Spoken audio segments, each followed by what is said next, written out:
Hello mighty family, welcome back to my channel Kaushalya Tamilsitti. ఈరోజు నేను mushroom curry చేస్తున్నా.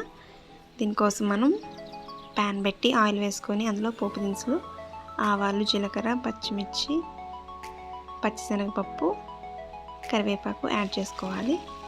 తర్వాత సన్నగా కట్ చేసుకున్న ఆనియన్స్ అనేది యాడ్ చేసుకోవాలి. ఈ ఆనియన్స్ మగ్గిన తర్వాత అల్లం వెల్లుల్లి పేస్ట్ యాడ్ చేసుకోవాలి.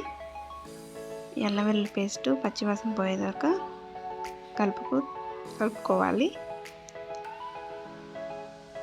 ఈ మగ్గటానికి 1 టేబుల్ స్పూన్ సాల్ట్ యాడ్ చేసుకోవాలి.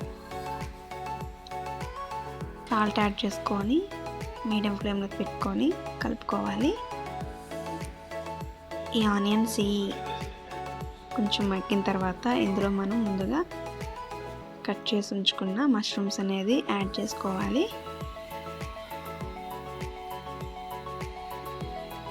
యాడ్ చేసుకొని కలుపుకోవాలి. మష్రూమ్ కర్రీ నాకు చాలా ఫేవరెట్ అండి. ఈ మష్రూమ్ యాడ్ చేసిన తర్వాత ఒక 5 to 6 మినిట్స్ మగ్గించుకోవాలి. మష్రూమ్ యాడ్ చేసిన తర్వాత ఇందులో 1/2 టేబుల్ స్పూన్ పసుపు యాడ్ చేసుకోవాలి. యాడ్ చేసుకొని లో ఫ్లేమ్లో పెట్టుకొని మగ్గించుకోవాలి. ఈ మష్రూమ్ అనేది ప్యాకెట్ 50 రూపీస్ అండి.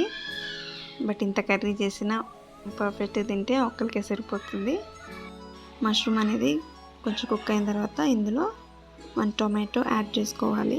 సన్నగా కట్ చేసిన టొమాటోని యాడ్ చేస్తున్నాను నేను.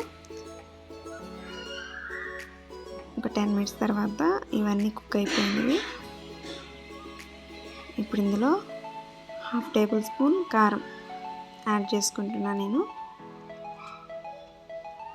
ధనియా, జీరా పౌడర్ కూడా యాడ్ చేసుకోవచ్చు. యాడ్ చేసిన తర్వాత ఒక 5 మినిట్స్ మూత పెట్టి మగ్గించుకోవాలండి. ఈలోపు ఆయిల్ అంతా సెపరేట్ అవుతుంది.